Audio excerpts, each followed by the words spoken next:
Huge Bangladeshi following. I reckon if I went there, I'd be like, yeah. They used to call me the British Mr. Bean. Yeah. So people are only living however many hours a day and sleeping the other 8, whereas I'm now only sleeping 4.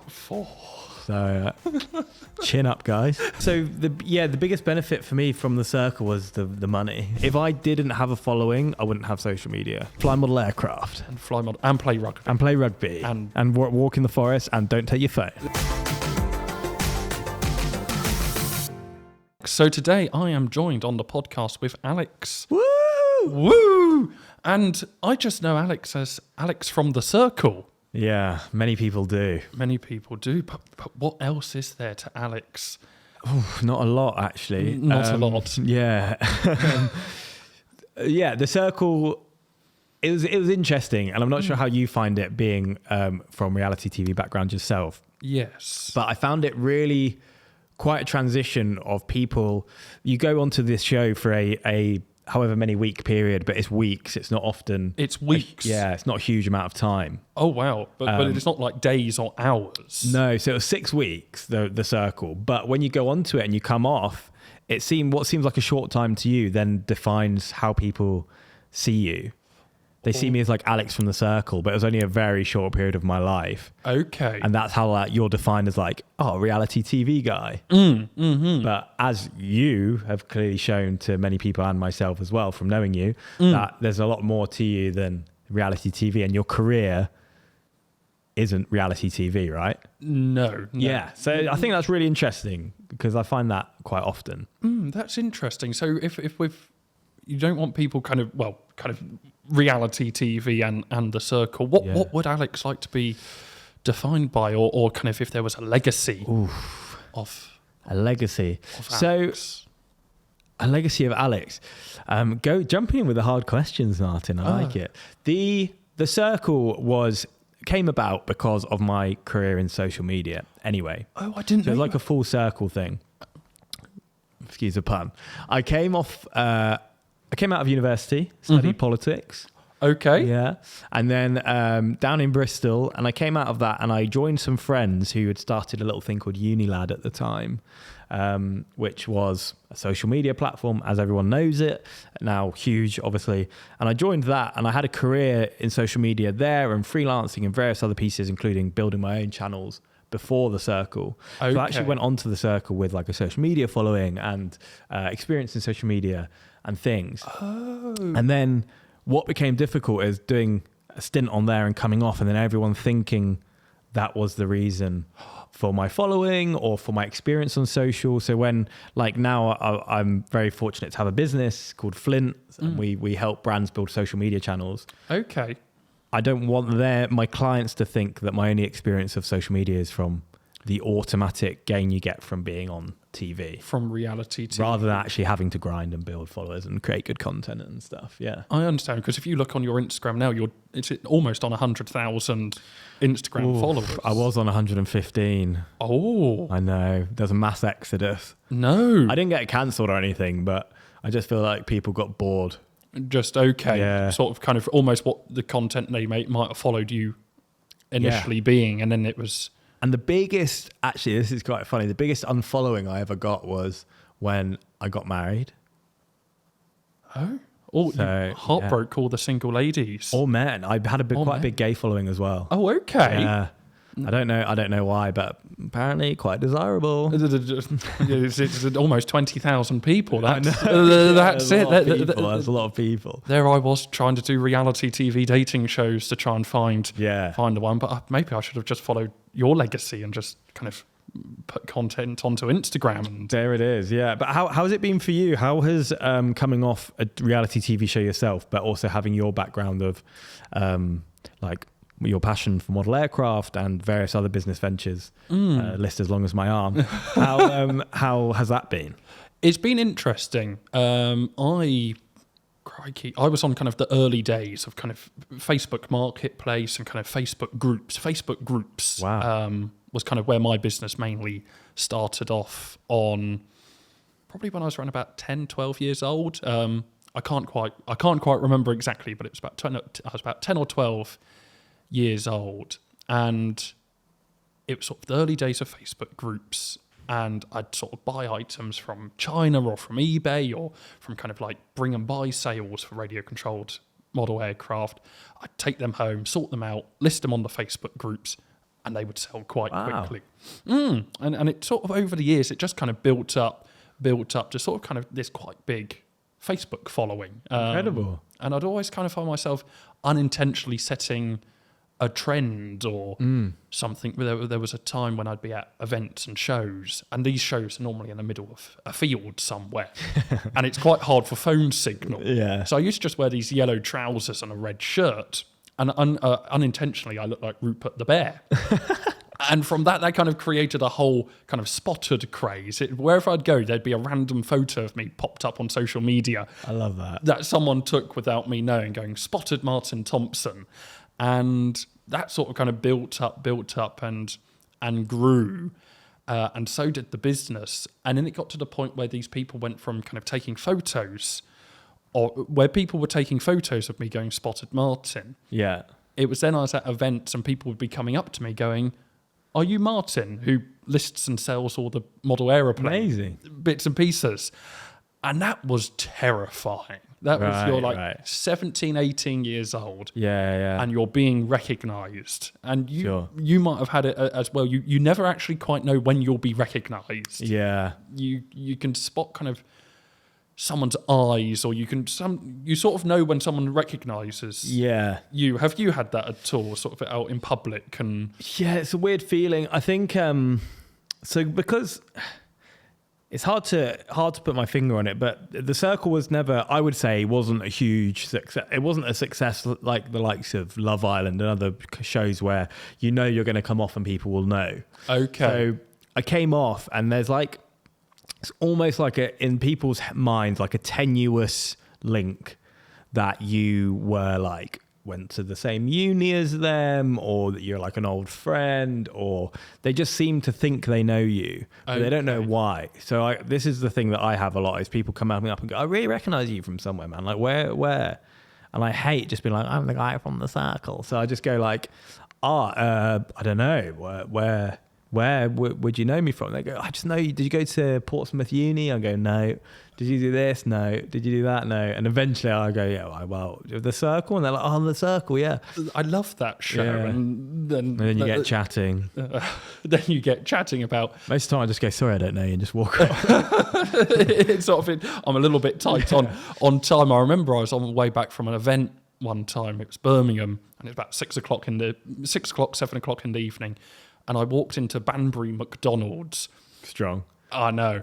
And I got recognised in Banbury McDonald's. And it was just like, I just want a McDonald's. I'm just like tired. I just thank you. But what's quite important about that story is, what was your order? Because I can imagine there'd be a lot of judgment cast on you based on what you were ordering. Like Martin from Beauty and the Geek orders this. What was it? And I think it's like that added pressure is like knowing what I order will then suddenly cause that influx of kind of mass orders. So I need to make sure also McDonald's has it in stock. I must say, I like the variety. So it's always just the wrap of the day. Really? So you could get anything. You could get crispy chicken. You could get grilled chicken. It could be fish, anything. Yes. Man, you're leaving a lot up to chance there. Absolutely. And I think that's kind of with life. You sort of leave a lot up to chance. You sort of know what you're wanting to do, but then you sort of just leave it up to fate. And who knows you? I think would you say you sometimes kind of create your own luck? Yeah, I'd say I'm very lucky. I think. I'm very jammy. I'm very lucky. A lot of my friends are like, you're always lucky. Okay. I'm trying to think of a scenario that this applies to, but I am very, there's a lot of times I've been in some situations where I shouldn't have come out as good as I have done. Not with regards to like reality TV or whatever, just like, what's the scenario? I'm trying to think of one. It's struggling. Anyway, I'm a jammy. They call me a jammy B word. A jammy B word. Yeah. Okay. I'm not sure. Are you accepting swearing on your podcast? Oh, well, why not? We can always bastard. Yeah. We can always censor it out later. That's what they call me, a jammy bastard. Jammy bastard. Okay. Now, but probably when people call you that, they might not appreciate kind of the hard work that's gone into. Okay, I see where you're going. Yeah. Almost kind of gone into kind of creating that that although you're on the circle, it was probably actually all the work behind the scenes work you've done maybe for 10,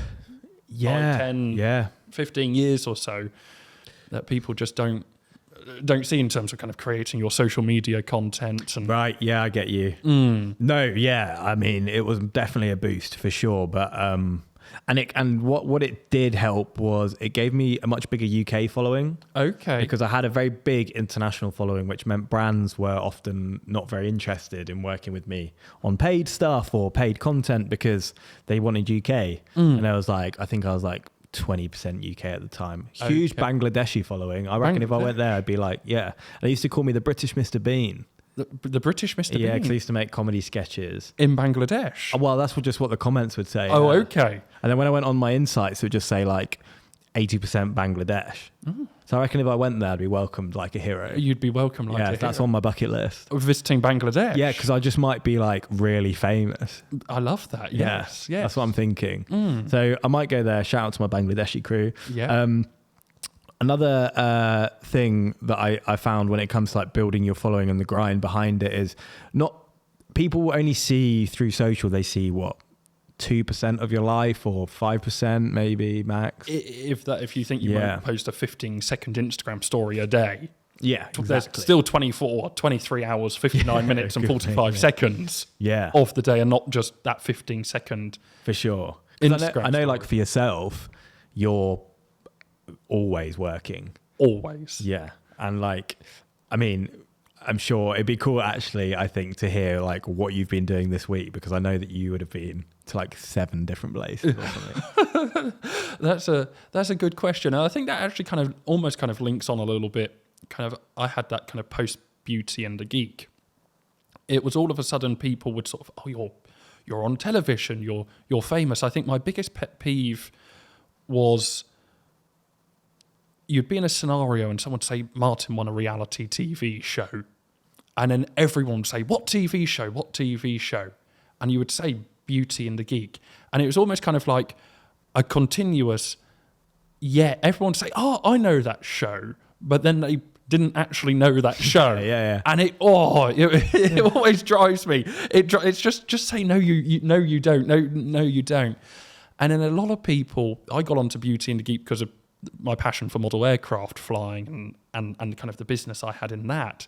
And I've done that since I was 7 years old. Wow. Business. I started the business when I was 10 years old. Jesus Christ. So I don't know how many years, almost 20 years. Yeah, almost. Wow. I'm 25 now, so do the maths on that one. And with Beauty and Geek, people would come up to me and sort of say, oh, you did Beauty and Geek, your thing, you've done this, you've done that. But it's actually what people didn't see is kind of like the 100-hour working weeks. Right, yeah. I was pulling into the business, traveling the entire country to pick up stock and pick up things. But although this week's been quite busy, I am now trying to do kind of keeping that variety, because otherwise I just find myself kind of going down a rabbit. I get that tunnel vision of wanting to complete that objective.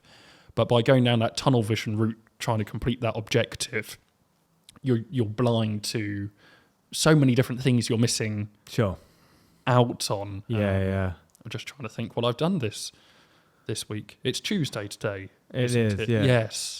Yes. So yesterday I was looking at a venue to host a show.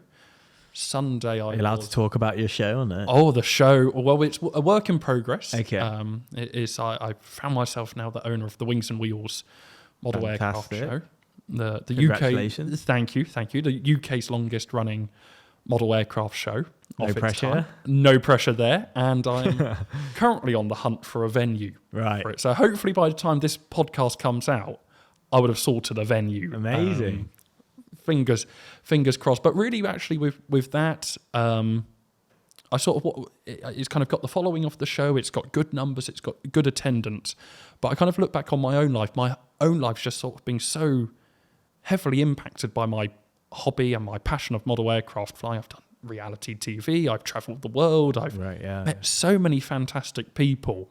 It's just trying to make that kind of create a new audience for a hobby that's given me so much to sort of just try and help the next generation Amazing. So to say, yes. It's cool that you can, with your reality TV experience, I think it's really cool that you can put that in the kind of model aircraft. You can relate it back to your passion, basically. Yes. Because that's really nice to be, because a lot of people just go on reality TV because they want to get famous or they want to do this. But what's really cool is that your passion for model aircraft, and I guess that's leans into the topic of the show of Beauty and the Geek, of having a niche interest has allowed the mainstream media to perceive you as a geek, which has allowed you to be on reality TV and get all these amazing experiences. So I think that's really cool. I think it's nice that you can have like a good reason for doing what you did. What would you say is like the biggest benefit for your kind of career of going on the show? I think the biggest benefit for my career, because Beauty and the Geek was filmed, it was all kind of, it was similar to it sounds similar to The Circle. It was just kind of filmed in one batch. Right. Whenever someone lost an elimination challenge, it was quite brutal. I used to watch shows of The Apprentice, and people would lose a challenge. Next thing you know, they're in a taxi on their way home, and that's it, finished. It was just like that with Beauty and the Geek. If whoever lost the challenge or the competition, it was like the next day they were on their way home. And it was kind of always with that pressure of you never quite know when you were going to be eliminated. It just made you push. Like if there was something I wanted to say to someone, or there was something I wanted to do or achieve, you never quite knew if you were literally going home the next day. Interesting. So it always kind of made me push myself. You've got no better time to do something than now. Yeah. So after kind of doing Beauty and the Geek, that was 3 weeks. And I look back and kind of all I'd managed to achieve and do in that 3 weeks. And I thought the whole world, like, look at what I've done in 3 weeks. If you put that much time and accomplishment into your normal day-to-day life, you could literally conquer the world and do whatever you wanted to do. So I think that's kind of like the biggest thing. It was a big mindset thing, a big mindset change for me, is that there's a whole world out there to explore. Yeah. And would you say doing The Circle made you think along those lines as well, or? So the biggest benefit for me from The Circle was the money, because I was very fortunate to win. And, okay. So I got 2 prizes. I got the prize for winning the show internally, and then I got a prize which the public voted for. Okay. As part of the show. And somehow came away with both. So I was very fortunate, and now that allowed me to set up my own business and buy a house and do all the amazing things that I dreamt of doing and were never able to. So me and my wife, we had a nice injection of cash from the show, which we've been so thankful and fortunate for. I think if I hadn't have done that, it would have been a very different outlook and experience if I hadn't have won, just because it was so mentally tough and mentally draining. And I know a lot of the rest of the cast as well had some struggles. Is that just kind of with the dynamics of kind of reality television? Everyone and the pressure. Everyone's kind of aware of it. No one's really prepared to do anything about it. Even the TV production companies know how hard reality TV is on people. I'm sure you had the same experience. It's the production, it's the manipulation, the way they push you into certain narratives and conversations and out of your comfort zone, keep you awake at night, don't feed you enough, all that kind of thing, to make you super hyper emotional and good TV, right? To capture that, that emotion. I do you suffer quite badly from getting hangry? Yeah. Yes. Yeah. Okay. Do you too? I do. Yeah, same. I remember on one of the challenges, it was a burlesque challenge. Wow. I spent the whole time practicing learning how to walk sexy. If this wasn't a podcast, I'd get you up to do that right now. No, right now. Well, we'll have to watch this space. That's some good BTS content. That is sort of trying to walk sexily. And I always like to have my lunch at kind of like 12 o'clock. I'm quite kind of passionate about my lunch at 12 o'clock. And this day we were just kind of swinging around on these hoopy things and trying to walk sexy. And it got to about 3 o'clock and I still hadn't had my lunch. Oh, shit. And I just exploded. It was like, no, I have had enough. Good. I want my lunch or I'm going home. Good. And this is the last challenge. This is episode 8. I am so close to winning this show. And I nearly walk off set because I've not had my ham and cheese sandwich. But thankfully, we sort of calmed myself down. I had my lunch. They kindly called a paramedic. Nice. Just to check on that I was okay, and then kind of completed the challenge, and then good. The rest was history. But kind of touching on where you're saying reality TV was hard. If someone said, Alex, I want to go and do reality television, or it looks so easy and I'll just become instantly famous, would you recommend someone? That's a hard question. I think so it suits a type of person. It really heavily suits a certain type of person. That person is someone that's not adverse to conflict. Okay. It suits a person that is happy to be portrayed in any particular way that they could be. They're happy to come out and for them to either be a hero or a villain. If your personality suits a few things, one is like the conflict thing. One is kind of just like letting people determine the outcomes. You don't really like being in control. Those type of things, I think, go for it. Just know with the heavy caveat that you could come out with some serious mental issues that you've got to kind of get treated. But if you are in any way like to be in control, if you are in any way routine led, if you are in any way kind of conflict adverse and don't like being in conflicting situations or forced into them, I would like heavily not discourage people going on reality television, because what I found was that I didn't even know I had a routine really. Oh, really? I wasn't hyper aware of it, but I used to like go to the gym and I used to like eat well and I used to go to bed early and do all these things. Once that was taken away, and I was locked in a room without any stimulation whatsoever and just with my own thoughts for 6 weeks, it was like tough. Okay. And then that combined with the producers forcing you to like not sleep well or forcing you into a certain narrative or portraying you in a certain way. And almost kind of not wanting to do what you want to do. Yeah, because you're not in control. I know everyone, like it isn't scripted, but if say in the morning somebody goes, a producer goes on the tannoy system from the ceiling, goes, hi Alex, who would you like to speak to today? And you list all of your friends. And these are friends outside of the show? No, just in the show, for example. You list the people that you like speaking to. Okay. Then before you know it, you're talking to all the people that hate you and want to have a fight. Do you know what I mean? It's like conflict. They need that. They need drama. They need conflict. They need emotion. And they'll do whatever they can to get that from you. So that's what I think's difficult about TV. So as long as you're happy and you know what you're getting yourself into and there's no surprises, that's fine. It's the people that don't know what they're getting themselves into that I think come off it and feel really kind of torn and like really scarred by the experience. And that's when you have issues, because you're only going to be relevant. A lot of people quit their jobs and then series 2 comes along and you're like, oh, no one wants to work with me anymore. And you're like, right, what do I do now? That's the tough point. That's the tough point. Because with The Circle, was that broadcasted live or? Yeah. Okay. Yeah. Okay. I remember with myself, ours was filmed about 6 months before the show. Wow. So you had to watch it live. It was filmed, so it was pre-recorded. Yeah. And then it got aired 6 months or so later, and a lot had changed in that 6 months, and a lot of things had gone. Did you watch it? I did watch it. I was told. I don't know if you were told to do the same. I was told to watch it 3 times. Wow, that's interesting. Watch each episode 3 times. The first time you watch it, you kind of watch it kind of emotionally, or you get that maybe happiness, maybe reaction, that anger. Yeah. You get that emotional reaction. That's the first time.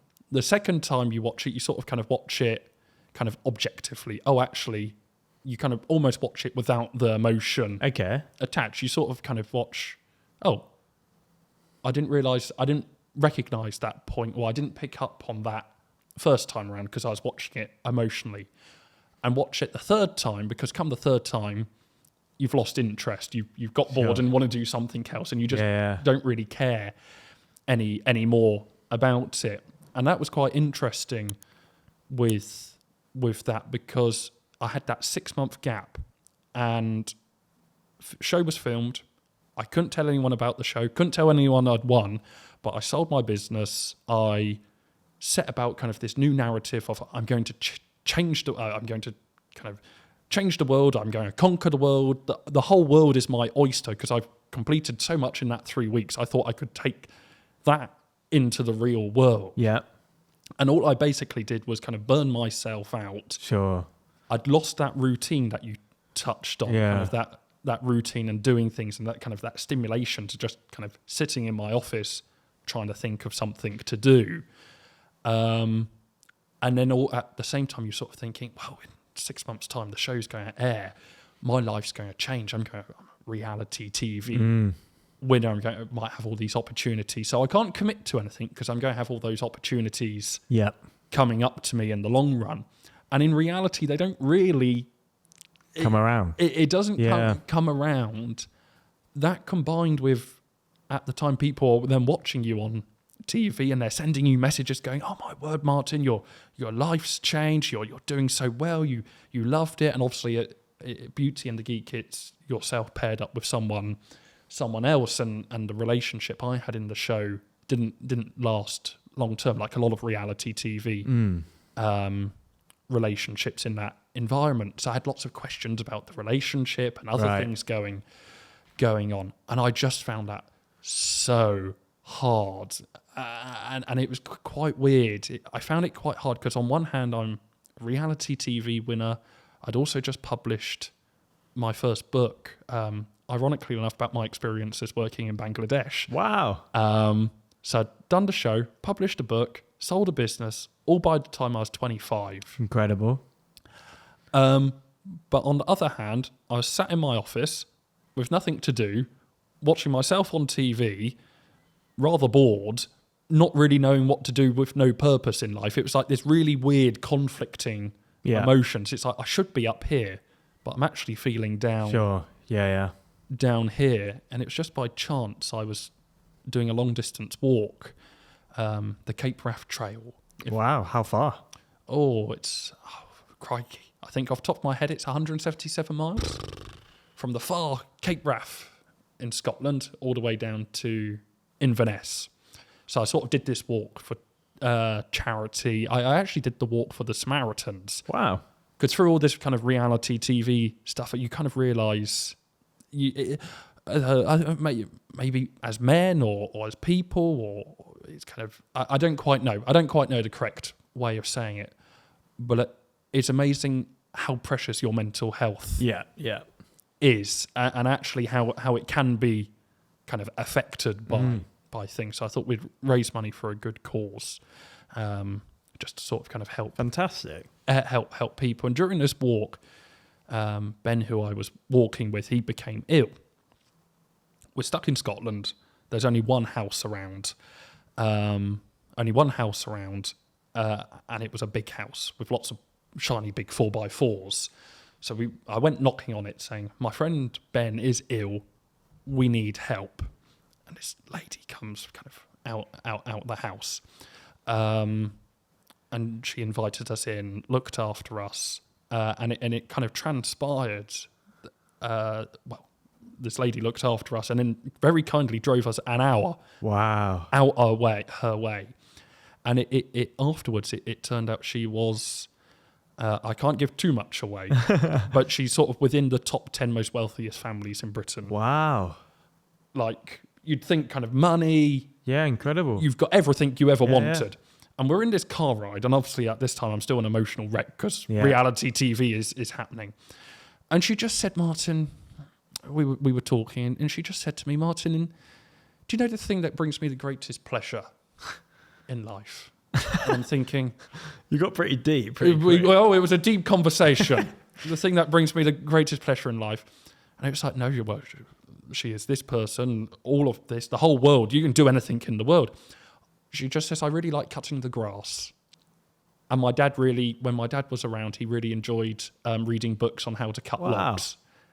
And it's sort of just like, although these kind of reality, and that kind of changed my mindset, kind of reality TV people, rich people, we're all just people who actually just enjoy rather simplistic things. Yeah.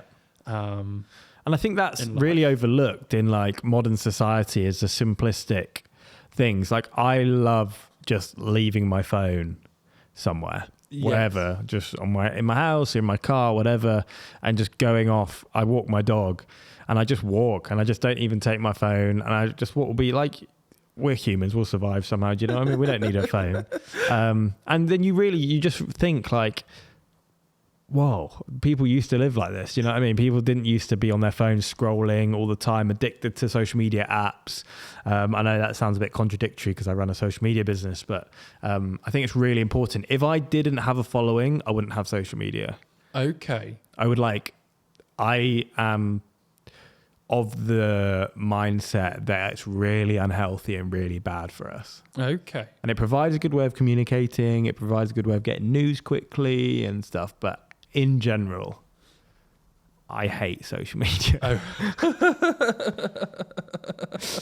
For personal use, yeah. For personal, okay, yes, yeah, it's quite good for business. I always thought that kind of with Facebook and stuff, it's good for kind of contacting, good for business. Revolutionised so many things. Revolutionised, but it's quite amazing. It's quite often I've only had Instagram for about 12 months or so. I just got it to kind of keep in touch with people.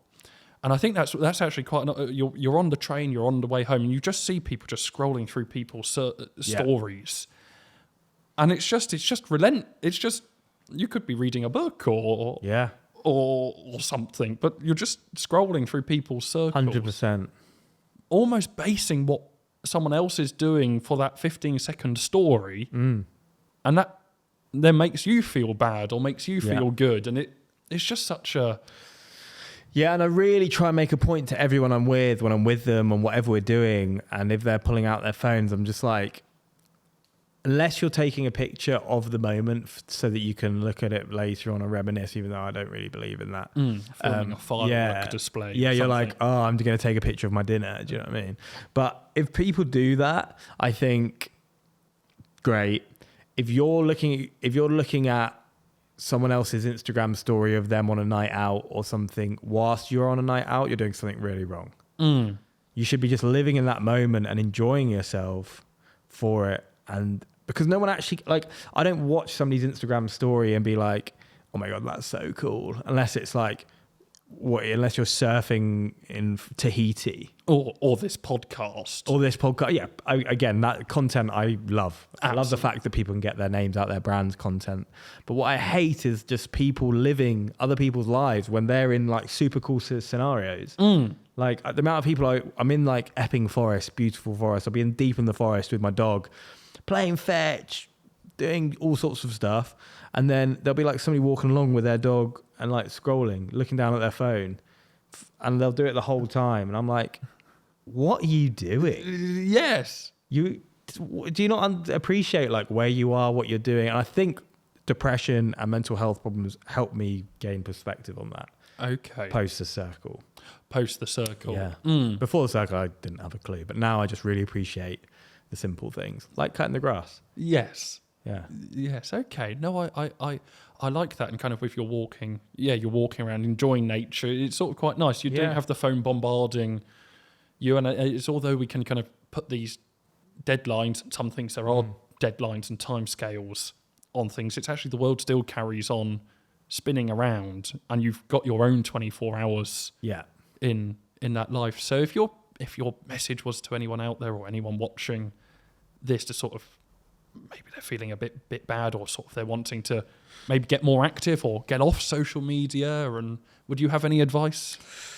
My advice for anyone who experiences difficulties with their mental well-being would be to try a variety of different things and not be put off if something specific that you've been recommended doesn't work. Like for me, meditation didn't work. Okay. But everyone says meditation, use Headspace, blah, blah, blah. What I found that helped was eating right and working out. Okay. That doesn't work for everyone. But that if I hit those combos throughout the week, generally my mood's good. And I know for some people, like my wife, meditation's really good. For some people, cold plunge is really good. For other people, breathing exercises or reading books, or for some people, even like getting 10 minutes to like take a break and listen to a podcast helps them. Yeah. Everyone has these different things, and what really frustrates me sometimes is that people only perceive one thing to work, when actually it could be a load of different things, a combination of those things, or something completely obscure that applies to you specifically. And I just encourage people to try as many different things as possible before resorting to whatever they may do, like antidepressants or whatever. I understand. Therapy works for some people, doesn't work for others. That's yes, that makes sense. I remember when I was in a therapy session last year, and sort of kind of talking about things and with people, and it actually just turned out to be quite expensive, because once I'd sort of kind of put everything I had to be kind of put to bed, the only thing I had left to do was to travel around Australia. Wow. And just sort of go on an adventure. But I didn't found that really helped, because I was still suffering with everything else. I was just on the other side of the world. Sure. Which probably wasn't. Yeah. No. And like the last thing I want to seem is preachy, because that's not what I mean. Like, I'm not saying you shouldn't use your phones and shouldn't do this, but just personally, I really thrive off not using my phone and living in the moment, because I find anything, even as simple as having a coffee or having a can of Diet Coke, which is like my guilty pleasure, if I'm there drinking a coffee and I'm scrolling, I'm not appreciating that I've got the time to sit in a really nice coffee shop and drink a drink that I really fucking like. Yes. And looking around, and there's people kissing in the corner, or there's somebody reading a cool newspaper, or there's books on the side that I can read or whatever. I don't see that. All I see is a dopamine rush from TikTok. Yes. And I'm not appreciating the smaller things that I actually had gone there to enjoy in the first place, if that makes sense. I get. Yeah. I get that. With kind of travelling or with travelling or being at different events, or different like film premieres or for sure some things. It's like you're in this marvellous environment with you're living the life people dream of. Yeah. And at the same time, you see a lot of people on social media just scrolling through, looking at someone else's life when they're in this really cool place. It doesn't have to be the red carpet in Leicester Square. It could be Epping Forest. Yeah. And whatever floats your boat, like for yourself as well. I think I saw some, this is quite ironic that I'm saying this now, but I saw some cool content on your channel on social, where you were like in Leipzig. Oh, Leipzig. And Leipzig. Yes. And you were in a warehouse, like watching people fly model aircraft. And I think that's really cool, because like although I couldn't appreciate what was going on, I knew that you were going to really appreciate that. And I thought that was really cool to see, because I can just imagine, like, for someone like yourself going global, international, to another country, meeting other people who also have the same passion as you, and being at an event for that must just be really cool. It's actually really good, and it sort of just broadens your mindset within the UK. I'm kind of rather well known in the model aircraft circles, and kind of know. It sounds a little not. I don't know everything there is to know about it, but I know a lot about it. But then being able to kind of pick what you've done in the past and take that to another country, and they just do it slightly different, or they do it slightly better, and just appreciating their outlook. And it's, although you don't really even have a common language, you can all come together by your common passion of things that fly and aviation. But my word, I'd really recommend anyone who wants to go to Germany to go to a toy fair, just go, because it's it looked crazy. It's unbelievable. Would you ever think you'd get yourself into model aircraft flying, or what are your hobbies? And so I play rugby. Okay, that's like that takes up the majority of my weekend. One day playing, one day recovering. Oh, at my age, I'm 31, so I'm getting on a bit on the rugby pitch. But always have done, always played that.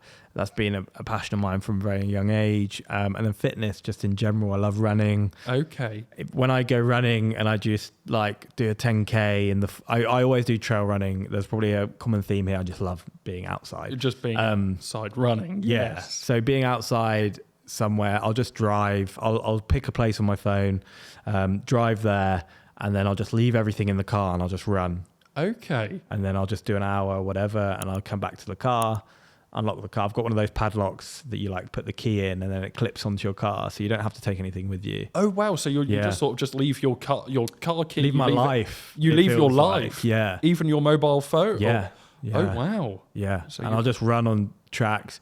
There's been a couple of times I've got lost and stuff. But in general, I kind of know where I'm going. A spontaneous adventure never harms. Yeah. Never harms anyone. Okay, that's interesting, because sometimes I find myself in different locations and I always sort of worry a little bit. I don't mind exploring, but I've always sort of wondered how people running, or like, how do you plan that hour's run, or do you just... I don't know. I just run in a straight line. Like I run in a track and then I'll turn around and run back. Okay. So I'll run like until it gets either a variety of scenarios can happen. Either it's too far, and I turn back. So I do roughly like 10K or whatever.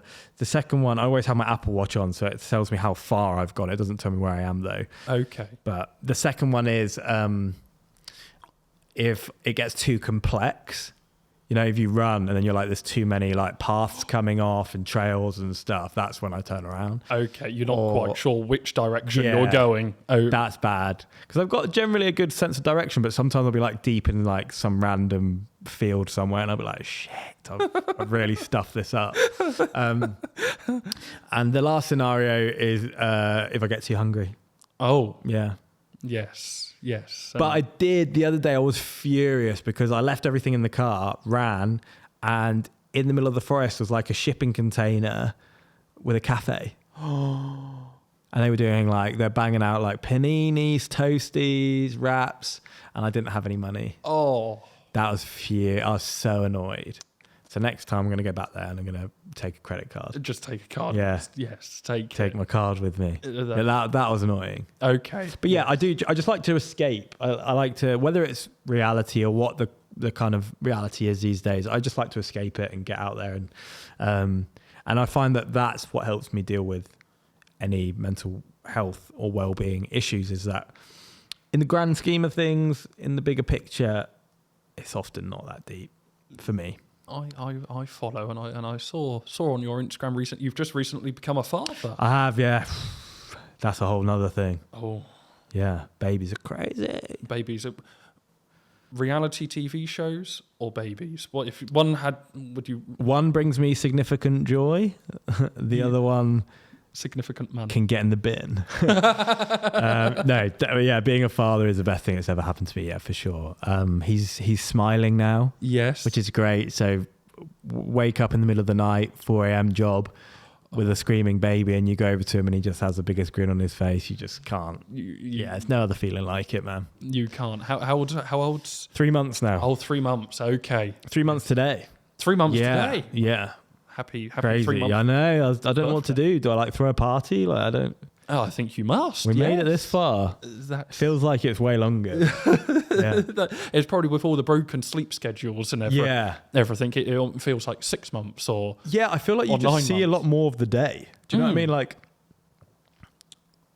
silver lining is that although you get woken up like 7 times in a night, you would have slept through that time, and then you're like living like double the amount of time. Do you know what I mean? Than others. Yes. Yeah. So people are only living however many hours a day and sleeping the other 8, whereas I'm now only sleeping 4. So chin up, guys. You're experiencing a whole 20 hours. 20 hours, yeah. In the day. And I think that's quite fit, because you studied politics, wasn't it? Yeah. And a lot of the great politicians don't sleep. Just 4 hours sleep. It's I don't know if there's any great politicians, but Alex, yes. We won't name any names, but would you ever thought you'd go into politics, or what was the motivator? Yeah, I joined politics thinking I would. Okay, and then once I learned about it and about the politicians, I quickly did a U-turn. Oh. And was like, no chance am I getting stuck into that bunch of old idiots. Okay. But I say that loosely. I think I became very apathetic with how much talking there is, and that just it's very hard to change anything. Yeah. In the however many years you're in power, whatever. Politicians, MPs, whatever. It's very difficult to change anything, and that is ingrained deeply within our political systems, and it's very difficult to do unless there's going to be some drastic change, which there won't be because rich people get upset. I see. Yeah. Yes. So I like that. And for anyone getting into politics or anyone wanting to aspire to be the next... Yeah, well, just ignore what I said and just crack on. Oh, okay. You might change it. Who knows? You might change it, yes. You might be the next big revolutionary person. But personally, I knew I didn't have the minerals for that. Okay, yes. Yeah. Although you've now got 20 hours out of a 24-hour day, pushing it to 22 hours. I've got a question for you. Far away. Do you feel that because you started working at 7 years old that you missed your childhood? Oh, Alex, I think that's an interesting one. It is interesting because what am I now? I'm 25 now. I'm 26 next week. I think a week today. My word, 26. Jeez, get your cake. Yes, getting old. And I think it is interesting. I remember when I was at school, and it's like I was 16, 17, 18. A lot of my friends were going out partying, going kind of drinking, parties, going overseas. And I always felt left out. I always felt kind of I either couldn't or I just wasn't invited. I just didn't really have many friends my own age. I didn't have many friends my own age. I was always working, or I couldn't stay out late because I'd be up at 4 o'clock in the morning. And I sort of kind of steamrolled through life. One of the reasons I genuinely kind of got on Beauty and the Geek because things like relationships, I just didn't have the time for them. I was always working. But I think kind of looking back on it now, I'm quite lucky. I'm kind of almost reliving my childhood. Amazing. At the age of 20, 25. So things like events, or when it comes to opportunities to just kind of hang out with my mates. It'd be quite often we'd be at a film premiere or something in Leicester Square. I don't really know anything about films. I just enjoy the environment. I just enjoy making new friends, meeting new people, amazing, man. And just having fun. So I think anyone kind of watching the podcast or think they might have missed out their childhood, it's easy to sort of kind of maybe beat yourself up at it, or kind of in the moment think, I'm 25 years old, I've not done that, or I'm 22 years old and I've not had a girlfriend or a boyfriend or anything. Just kind of carry on your own path. Yeah. Kind of carry on your path. Make sure you're doing something with your life. Just kind of keep yourself busy. Do something, just explore new avenues. If you're entirely stuck and don't know where to do, I'm always just a great advocate for volunteering. Wow, that's a really good idea. Just go out on a litter pick. Yeah. Local, look on Facebook, community litter pick, and just see what kind of comes up. Maybe it won't be for you, but maybe that will lead you into, I don't know, helping dog shelters or whatever. There's shelters, so much stuff. Or a coffee morning or something. And then from that, you can build your network. You can build contacts, you can make friends, and kind of meet people who you would normally not think you would meet. And I think one of the cool things about having an interest such as model aircraft or any niche passion interest is that you're doing better than 90% of the population who don't actually know what they like or what they're interested in or what they want to do when they're older. So I think that's really cool. I really respect the people that have found a passion and doubled down on it and got into it to the point where they're just like, I just live and breathe this. Just love it. And I think friendships like that, or when people are brought together kind of through kind of a common interest, it's amazing. It's not like kind of friends who you make through work. You sort of share, or my perspective of it, people who you work with are great. And then you kind of at the weekend, you go away and do your own kind of different hobbies, different activities. It's actually when you're all brought together through a common hobby or a passion. For myself, kind of in kind of the business world, it's amazing who you can meet what they do in their professional lives. Yeah. And then before you know it, you can almost contact the whole world. Yeah. Through people you just met doing your hobby. Yeah. And you can just build. I remember one time I was driving in Leicestershire and my car broke down. And it's quite late at night, 10 o'clock at night, 50 miles away from my hotel. And I just pull up on Facebook. Does anyone know anyone nearby to who knows a mobile mechanic or anything? But before I knew it, within about 5 minutes, I had someone come along, picked me up, and I spent the night at their place, just through that network, through model aircraft. Yeah. I feel like it's the same with being part of like a sports team. Like when I'm in my rugby team, I can honestly message that group chat with anything and somebody will know someone to do something. So that's what I just love. Yeah, I love that kind of, whatever your interest is, there'll be other people that have the same interest somewhere. Yeah. And it's just a matter of finding them, and then you'll have like friends and interests for life. That's what, I really like that. And I think what you do with your model aircraft speaks volumes of that too. That's it to the audience. And I think, unfortunately, we're slowly running out of time for today's... But it was good, man. Today's session, like Alex. I had a session with you. You feel reinvigorated, ready to conquer. What's that word? Like cathartic, is it? Cathartic. I've not come across that. Producer, is cathartic a word? Cathartic is one of the words. It does sound like a word. Catharsism. Yes, cathartic, providing psychological relief through the open expression of strong emotions. Oh, look at that! Providing psychological relief through the expression of strong emotions, catharsism. I like that. So maybe kind of the message to take away from this podcast or today's session is just talk to people. Talk and fly model aircraft and play rugby and walk in the forest and don't take your phone. That's it. And just run in straight lines and hope you don't get lost. What's the name of your podcast, Martin? I don't actually know. Okay, I thought that's a cool name. You should go with that. I thought of the Martin podcast or the Martin Thompson podcast. Nice, original.